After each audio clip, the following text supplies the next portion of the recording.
Hi everyone, my name is Siddhi Singh and I have recently my Module 1 of CS Executive. And first of all, thank you so much sir for your continuously guidance and for your help and for everything you have done for me. So actually I clear my Module 1 with exemption in JIGL.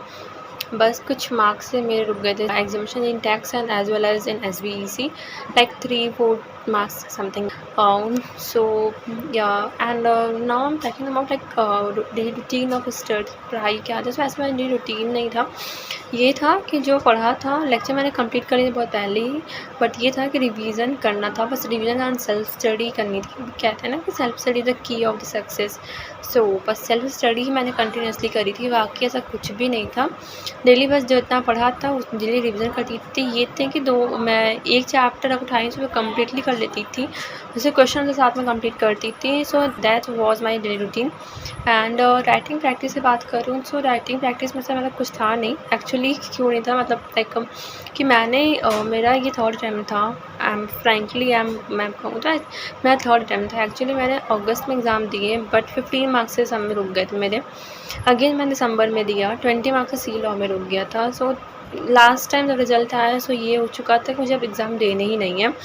Like मैं बहुत demotivate हो चुकी थी. मैं मेरे moral इतना down हो चुके थे कि अब नहीं देना भाई, ये मेरी सीरीज़ मेरे बना ही नहीं है. सो ऐसा कुछ था मेरे साथ. बट फिर आपसे बात करी सर, आपने समझाया, आपने बहुत मोटिवेट किया, बहुत इंस्पायर किया. दैट्स वाई आज ही मेरे एग्ज़ाम क्लियर हुए with examination. So thank you so much for this and for thank you so much for everything you have done for me. Actually बाकी मेरी क्लासेस रहती हैं. राइटिंग प्रैक्टिस मैंने अगस्त एग्ज़ाम में इतनी बार की थी, दिसंबर एग्ज़ाम में करी. सो मैंने जून एग्ज़ाम में राइटिंग प्रैक्टिस नहीं करी थी. मुझे पता था कि राइटिंग प्रैक्टिस मेरी हो चुकी है अच्छी खासी, सो मैंने नहीं की थी.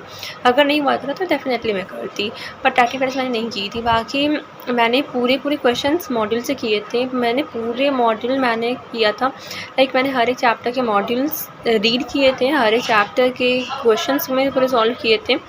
हर चीज़ मैंने की थी अलॉन्ग विथ कि MCQ में भी ऐसे किया था मैंने. MCQ टेक्स्ट था, बट टेक्स्ट में मैंने जो सर ने पढ़ाया वो प्लस MCQ मॉड्यूल में से भी जो थे वो सारे, मतलब लाइक मॉड्यूल बहुत इनफ है, is too much enough for the examination. So module is the best resource actually, क्योंकि जो आते हैं वो मॉड्यूल से ही आते हैं. सो जो मैंने पढ़ा था C law, SBEC, company law, and tax law and as well as JIGL, सब मैंने मॉड्यूल से ही किया था. ऐसा कुछ भी नहीं था.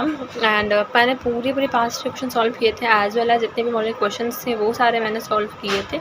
सो मैंने ऐसे कंप्लीट किया था अपना पूरा क्योंकि मॉड्यूल से ही पूछे जाते हैं, ऐसा मैंने देखा था. सो क्योंकि मैंने 2 बार अटैम्प्ट दिया था तो मुझे ऐसे क्लियर हो चुके थे कि क्या आते हैं, क्या कहाँ से आ सकते हैं, ये सब चीज़ें थी.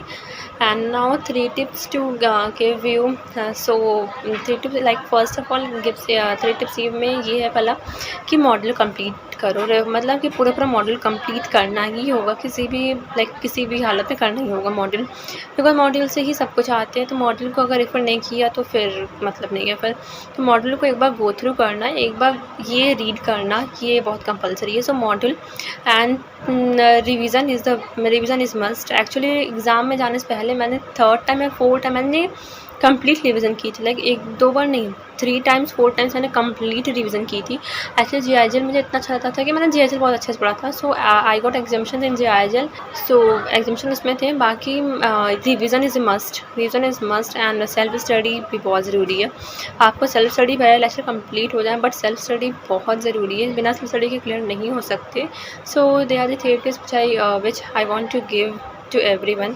So ये थे. And thank you so much sir for your help. And thank you for everything. And thank you for standing bye my side. Thank you so much sir. And thank you so much everyone. Have a good day.